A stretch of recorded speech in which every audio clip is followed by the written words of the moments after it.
I'm back. It's been a while. It's been about a month since my last upload. I was in a pretty dark place during that month. Wasn't surrounded by much positivity, as one would say. And I worked on that, so here I am. Now, before I get into it, because you guys already know what this video is going to be about, I'm just going to say like I bought a new editing software. Right now I'm using my phone as a camera. Good quality camera right there. And yeah, I'm just ready to get more positive and optimistic. So I'm going to go straight into it. About a month ago, or a little less than that, got some news from back home that my mom was being hospitalized. So that sent me off kilter for a bit. But I'm pretty rebounded from that. Now the thumbnail and the title isn't an exaggeration. My mom did die, almost died. She's a cardiac patient. She's been one my entire life. There have been instances where she's almost gone before. I think once right before I was born, or after I was born to be more exact. And things have always been a little bit crazy, but we have a messed up relationship, but it's better than nothing. And she's always been my number one supporter, so that's good in that aspect. Going into it, basically she had a pulmonary embolism while she was bringing my sister back from the hospital. Isn't that ironic? So my mom's always been the type of person to help other people more than anyone has ever helped her. She's like a bubble of positivity. So she was taking my sister home, and as she got into my sister's apartment, she had some shortness of breath, fell over, stuff like this. I don't know about it, but I was told about it, so I wasn't there to experience it, is more what I'm trying to say. Yeah, so I've cried all that I'm gonna cry, and I'm like in a much better place right now. So shortly after that, she was admitted to the hospital, and she called me and told me, right now I'm in the hospital. Some further backstory on this is all because the place where my mother's currently living, the landlord has just been awful, and she told them multiple times ever since we moved in there, hey guy, fix this porch, it's on the lease, fix this porch.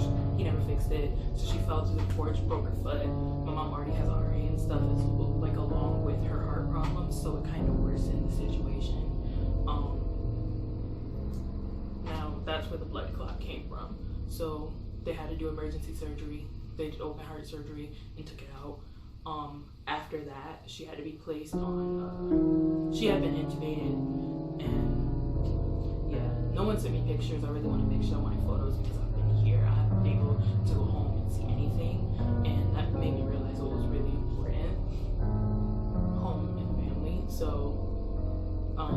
basically, she had been intubated, she had been put on artificial respiration, so not only did she have breathing tube, she had a machine pumping her heart for her, and she was put in a medical coma for 2 weeks. During that time, I was going through many personal crises. I fell back in my support system. They were there, it just wasn't enough for me. I'm very mentally strong, but I do have moments of breaks, and that was one of them. It's obvious why. I mean, that's my mother. So it had just been unique to go through that, and it's been multiple weeks now. Thanksgiving rolled around, I decided not to go home, and it put a lot of things in hindsight for me, because I'm a person who likes to think, reflect, and realize what's important, what's not important, who I am, who I'm not, and a lot of things came into clarity for me. So I've cut a lot of people out of my life at this point, and I'm trying to build new relationships, and with that I just decided that it's best that I leave this campus. Being here since last year, it hasn't been it for me. Nothing was ever super positive, nothing was ever super stand out. People talk about college and they're like, it's a once in a lifetime thing. I didn't have that shared experience. Yeah, so back onto it. Sorry, the camera cut off again. Yeah, so as many of you know, I was supporting Susie, and my experience with her has been very treacherous because of the way that I've been treated, simply because I'm black. I've seen white students who also have support animals, and their treatment is superior than mine. I've already been given 2 warnings for what I don't know. out, and I was basically told one more incident with the dog and she has to go. So that's when I realized, they don't want her here, which is like a reflection of them saying they don't want me here. My treatment has been vastly different, maybe with personal relationships with people, professors, administration. Not all administration, there's so many good people on this campus, but it's just the negative experiences outshine that more. I went to Walmart with a couple friends. They were in the last video, like the Q&A. Grace, Africa, and Elise were there when that occurrence happened. We got bumped into racial slurs thrown at us. People spit in our direction, said, why are they there? It was just a large group of black students in this type of area.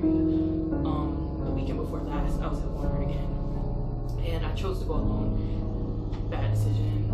I ran into a couple with like Confederate flag outfits, and the way they looked at me just made me so uncomfortable. Not only that, I was racially profiled. Basically, they treated me like I didn't have money to pay for stuff because I went through self-checkout, because that's what I always do, is much faster. I used to work as a cashier on multiple occurrences, so I'm just really efficient in the way that I grocery shop, because I know that most of the prices are scams, and I'm just really quick and efficient with self-checkout. And I went to go pay. I paid with my phone, Samsung Pay, and it wouldn't let me process it as credit. And when you can't process it as credit, you can't use the mobile device to pay. So I was just like, okay, fine, I guess I won't get my reward points. And as I'm digging into my purse to get my wallet, customers like looking at me, and they point at me, and the assistant person comes over and like, do you need assistance? Like, if you needed help putting anything back, assuming that I automatically can't pay for it. I'm like, no, it's fine. I just tried to pay with my phone, an expensive phone, key number 1. No, I'm fine. Like, I just need to, it's not paying with my phone, so I'll just take out my card. And she literally watched me swipe my card, put in my PIN, and watched the receipt come out before she left. And then she like sighed as if, oh, I'm disappointed, I can't do anything because she paid.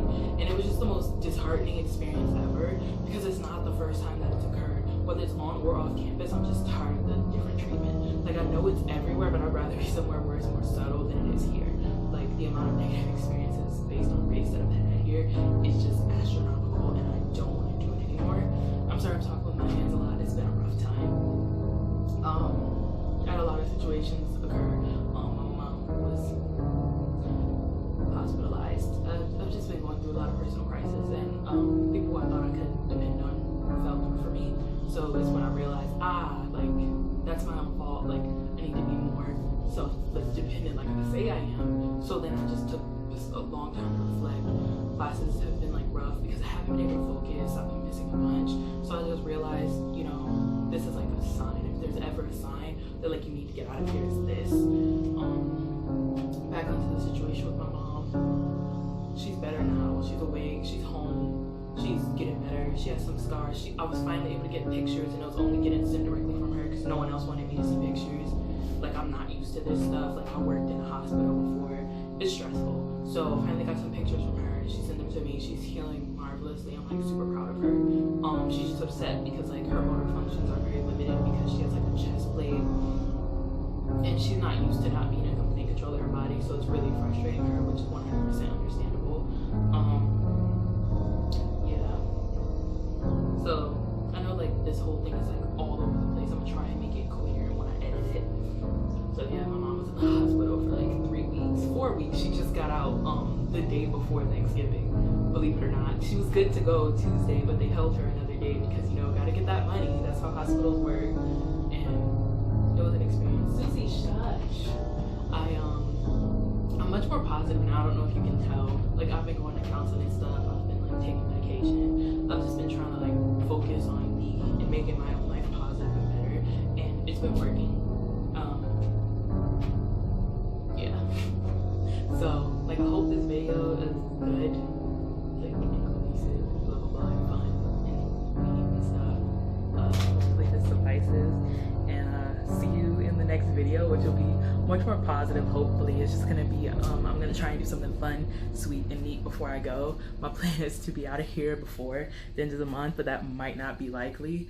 So in case that doesn't work, I'll try and get out before the end of, like, next month, at least the end of the semester. I'm not trying to be here much longer. Thank you so much for being subscribed. Thanks for listening to my sob story, and see you in the next video. Now you're in the